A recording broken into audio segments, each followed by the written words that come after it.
नमस्कार दोस्तों, आज हम जानेंगे जॉइंट पेन, जोड़ों के दर्दों के बारे में। जॉइंट पेन को arthritis, osteoarthritis, osteoporotic changes, calcium deficiency, vitamin D deficiency, ये अलग-अलग तरीकों से देखा और सुना सब जाता है। जब हम बात आर्थराइटिस की करते हैं, इसका मतलब आर्थराइटिस मतलब सूजन, जोड़ों की मांसपेशियों में, वसा में, लिगामेंट में आ गई सूजन। ये सूजन क्यों है? क्योंकि सूजन कभी भी आती है तो कार्य क्षमता से ज्यादा कार्य। अब बहुत से लोग कहेंगे जी बुजुर्ग लोग तो बहुत कम चलते हैं, फिर भी ऑस्टियोआर्थराइटिस को कार्य क्षमता का मतलब जॉइंट्स वीक हो गए, कमजोर हो गए हैं, चलने की क्षमता नहीं है, इसीलिए अगर थोड़ा सा भी दबाव डालते हैं तो सूजन के रूप में उभर आती है। ये कमजोरी कहां से है? ये जोड़ों की कमजोरी की अगर मैं बात करूं तो श्लेष्म कफा। हमारी बॉडी के जितने भी जॉइंट्स हैं इन सब में है श्लेष्म कफा।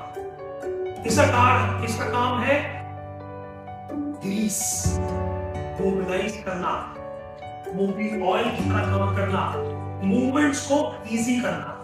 अगर आपकी बॉडी में किसी भी जॉइंट में मूवमेंट करते वक्त अगर पेन हो रहा है तो आप समझ लीजिए उस जॉइंट का ग्रीस कम हो गया। अगर उसका ग्रीस कम हो जाएगा तो जब कभी मूवमेंट करेंगे तो दो हड्डियां टकराएंगी। इसे आप कहते हो देसी भाषा में स्पेस कम हो। एक्चुअली वो स्पेस कम नहीं हुई, फ्लूइड खत्म हो गया, तो आपकी जो बोन थी वो नजदीक आ गई और वो बोन आपस में टकरा। समझिए दो हड्डियां हैं, ये आपस में अब टकरा रही, लेकिन इनके बीच में करेंगे तो फ्लूइड तो टकराती नहीं थी तो पेन नहीं होती। इसके लिए हम टेस्ट की अगर बात करें तो बहुत से डॉक्टर्स एक्सरे कराते हैं। अगर बहुत सीवियर पेन है तो एमआरआई भी होता है, एमआरआई नी, एमआरआई शोल्डर, एमआरआई स्पाइन। फिर कैल्शियम लेवल चेक कराते हैं, विटामिन डी लेवल चेक कराते हैं और साथ में हम पेशेंट का कई बार आई फैक्टर भी चेक कराते हैं, जिसको हम रूमेटॉइड आर्थराइटिस गठिया बाय कहते हैं। गठिया मतलब गांठ, बाय मतलब आर्थराइटिस। गठिया बाय की बात करूं तो मॉडर्न साइंस में इसको अनट्रीटेबल डिजीज बोल देते हैं, क्योंकि ऑटो इम्यून डिसऑर्डर, आपके इम्यून सिस्टम की कमी होने की वजह से बॉडी में उभर आए। अब इम्यून सिस्टम कैसे कमजोर हुआ? शरीर की रोग प्रतिरोधक क्षमता कम हो गई। बहुत से लोग कहते हैं मैं तो फिट एंड फाइन दिखाऊं, नहीं, दिखने में फिट एंड फाइन है, लेकिन आपकी रोग प्रतिरोधक क्षमता कम हो गई, डाइजेशन एट सेलुलर लेवल कम हो गया, जिसकी वजह से जो टॉक्सिन है वो जॉइंट्स पे इकट्ठा हो रहा है और उस इकट्ठा होने की वजह से आपके जॉइंट्स में पेन डेवलप होना शुरू। तो सबसे पहले क्या करें जब बात करें आर्थराइटिस की? फर्स्ट ऑफ ऑल दीपनम पाचनम। दीपनम पाचनम मतलब आपको आपकी बॉडी में डाइजेशन लेवल को ठीक करना है, सेलुलर लेवल के कंडीशन। इससे फायदा क्या होगा कि जो कुछ आप खाओगे वो आपकी बॉडी में लगना शुरू हो जाएगा। बहुत से पेशेंट कैल्शियम खाते हैं, विटामिन डी खाते हैं, बहुत सारी दवाइयां खाते हैं और जॉइंट्स में ठीक नहीं है, क्योंकि एब्जॉर्ब होके जा ही नहीं रहा, इंटेस्टाइन से एब्जॉर्ब होके जॉइंट्स तक नहीं पहुंचता। तो आपको क्या करना है? अपनी डाइटरी हैबिट को चेंज करना है।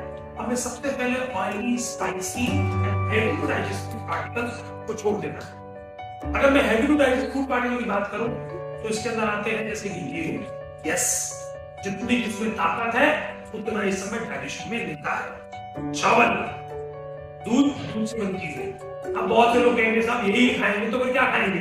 साहब मिलेट्स खाइए, फल खाइए, सब्जियां खाइए, नारियल पानी पीजिए और सहजन खाइए।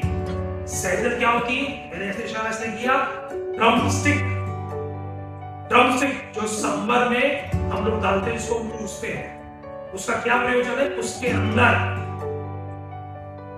जो एसिड है, जिसको हाइपोक्लोरिक एसिड भी कहते हैं कई बार, उसमें मिलता है। उसके अलावा स्वीट पोटैटो मिलता है या चीक एम्ब्रियो मिलता है, यानी कि जो मुर्गी का बच्चा बनने वाला उसके अंदर मिलता है। और उसका कार्य क्या है? आपकी यस जॉइंट्स के अंदर जो फ्लूइड ग्रीस कम हो गया उसकी रीफॉर्मेशन। तो सहजन के अंदर अगर आप चूसे या सहजन का सूप बनाए ध्यान से देखें, उसके अंदर हल्का हल्का तेल जैसा तैरता दिखेगा, वही तेल आपकी ग्रीस निकालना है। शकरकंदी, स्वीट पोटैटो सर्दी के मौसम में प्रयोग करें।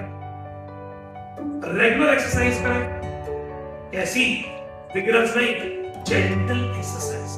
और एक्सरसाइज करने से पहले अपनी बॉडी पे ऑयल लगा लें, कोकोनट ऑयल, तिल ऑयल, सरसों का तेल, जो भी आपको कंफर्टेबल लगे वो लगा लें। और लगाने के बाद आप जेंटल एक्सरसाइज करें। उससे क्या फायदा होगा? एक तो ऑयलिंग हो गई, दूसरा ऑयल पोर्स के माध्यम से आपकी मसल से जॉइंट्स तक पहुंच जाएगा।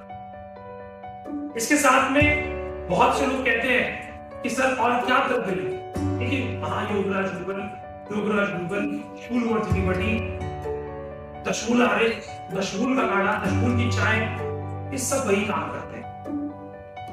और मैं आपको फिर कहूंगा, इन सबको शुरू करने से पहले डाइजेशन हैज टू बी, क्योंकि रस से रक्त बनता है, रक्त से मांस बनता है, मांस से मेद, मेद से बनती है अस्थि, अस्थि से बनता है मज्जा, और मज्जा से बनता है शुक्र।